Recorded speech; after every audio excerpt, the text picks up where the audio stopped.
Hello and welcome to Storytime with Ranger Nathan. I'm, of course, Ranger Nathan, and I'm a park ranger at Rosie the Riveter, World War II Homefront National Historical Park. Today we'll be reading Chapter 4 of V for Victory, part of the Homefront Heroes book series by Teresa Funk, who has given us permission to read today.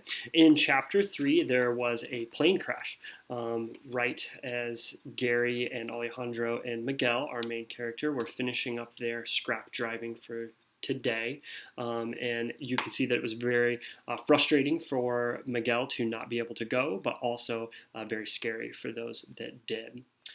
Chapter 4, Un Nombre Fuerte. An article ran in the San Antonio Express this morning about yesterday's crash. Turns out the co-pilot was from San Antonio. In fact, his family lives not too far from us.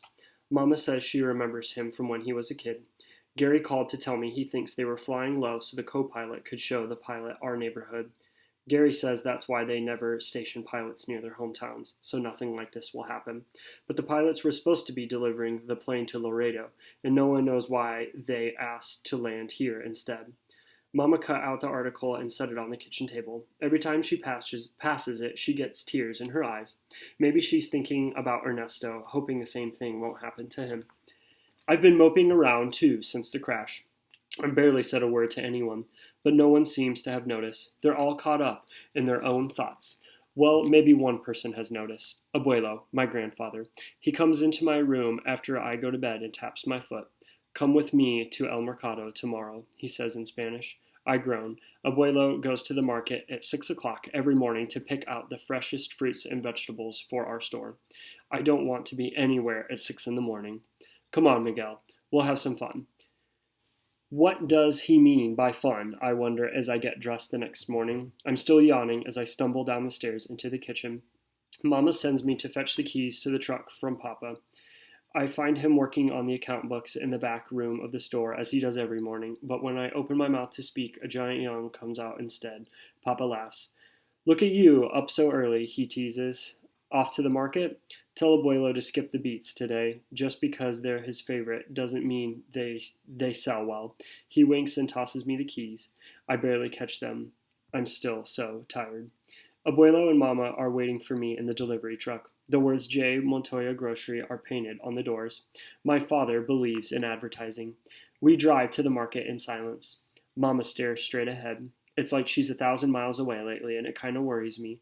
But as we near the market, she pins her hat on and smooths the folds of her dress, and her soft smile reassures me. We climb out of the truck into the vibrant mood of the market, and Abuelo puts on his jacket. Abuelo always wears a suit and tie, even in the heat of summer. He's a proud man. The farmers' stalls are set up around the square. Abuelo is very selective, and he takes his time. He likes the looks of the potatoes today and the onions. He always buys tomatoes.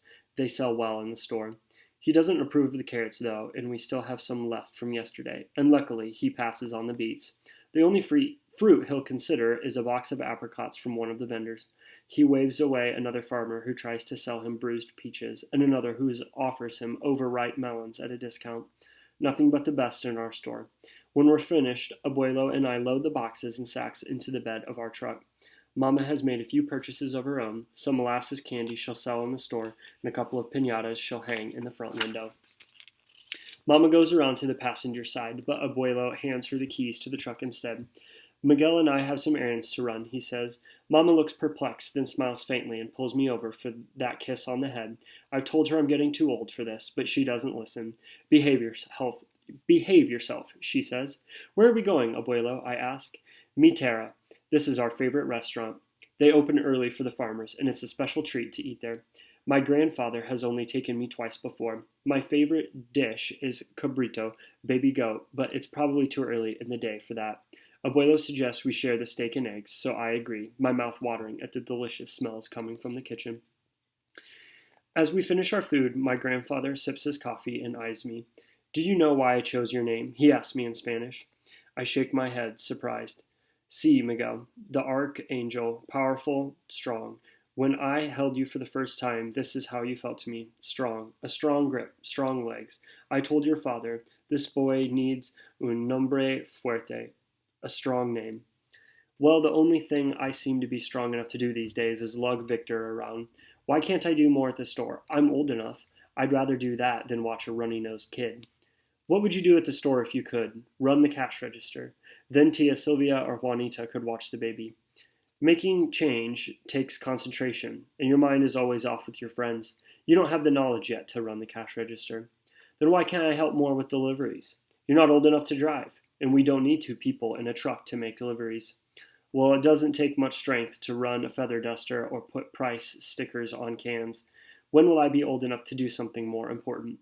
He doesn't answer me directly. Instead, he says, when your papa was your age, he used to help me in our tienda in Mexico, our dry goods store.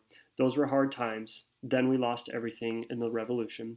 We came to America so our grandchildren would have a better life, wouldn't have to work so hard to get by with so little. Helping your family is important. Es lo primero. Mind your mama, mind your aunt. That's all, Miguel. That's enough. He's gazing at me over the top of his coffee cup. And now I know why he brought me here. Just like my mother, he's trying to tell me to behave, to quit complaining. I can't catch a break from anyone. No one ever told Ernesto he wasn't old enough or good enough to do those things. Just me. Abuelo must read the disappointment on my face because he stands and pulls me up gently by my shirt. Come on, boy. I'm not in the mood for pan dulce. Let's pick out some pastries to take home to the women. We walk to the nearby bakery. With sugar shortage, they don't offer the variety they once did, but they still make my favorites.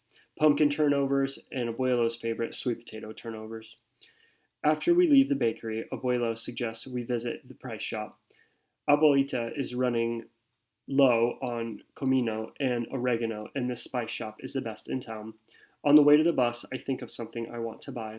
Some tissue paper for a kite I'm making. One last fun thing to do before school starts in 3 weeks.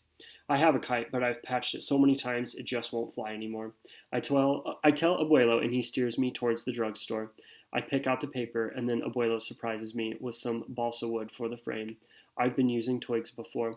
This will work better, he says. Thank you. He rubs my stubbly head, and we've paid. After we've paid, he hands me all the packages to carry. As we're walking towards the bus stop, a troop train pulls through town. Men in uniform are leaning out the windows, calling to the passers-by, whistling at the ladies and waving to anyone who will wave back. I trot alongside the train for a few paces. It's moving slowly because it's in town, but I can't wave back because of the packages. Hey kid, one of the soldiers yells. Got anything good in that sack? Empanadas. Won't be any of those where we're going. Take it easy, kid. Abuelo catches up to me. He doesn't raise his hand to wave. His face looks drawn as we watch the train roll by. Many soldiers have I seen in my lifetime. You see, Miguel, there is plenty of time to be a man. For now, it's enough to be a boy. We catch the bus back to the store, and I show Mama the fixings for my kite, but she's more excited about the sack of pastries and the spices, which she sets behind the counter. She looks happy for the first time since that plane crash. Juanita takes down the feather duster from its peg and hands it to me. Here, Miguel, dust the cans. I glance at Abuelo. He covers his mouth with his hand to hide his grin. I sigh and lean my bag of kite fixings in the corner. I take the duster from Juanita. Then something catches Abuelo's keen eye, and I follow his gaze. There's a girl a little older than me in the corner. She comes from a big family, and they've been known to steal. Abuelo throws me a knowing look and indicates with his finger that he's noticed her. As she passes by, he steps forward suddenly, bumping right into her. I hear a faint cracking sound, and the girl says, "Oh." She steps back and looks at the front pocket of her shirt, which is now dripping with something thick and yellow, egg yolk. Perdon, senorita, my grandfather says, and the girl's face turns red. She bolts from the store. Abuelo chuckles quietly and throws me a wink. I'm about to laugh myself until I notice that someone else is watching too. The soldier with the missing arm. You shouldn't let her get away with stealing, he says to me. She'll only do it again. She didn't get away with it, I say. We take care of things our own way here. You sure do like to stick your nose in where it doesn't belong. What else have I got to do? He says, looking down at his missing arm. Who's feeling sorry for himself now, I say, breaking Mama's rule of always talking nicely to the customers. But this guy's different. He gets under my skin somehow. Alfonso's eyes narrow. He turns and storms out of the store. Miguel, my sister says, what did you say to him?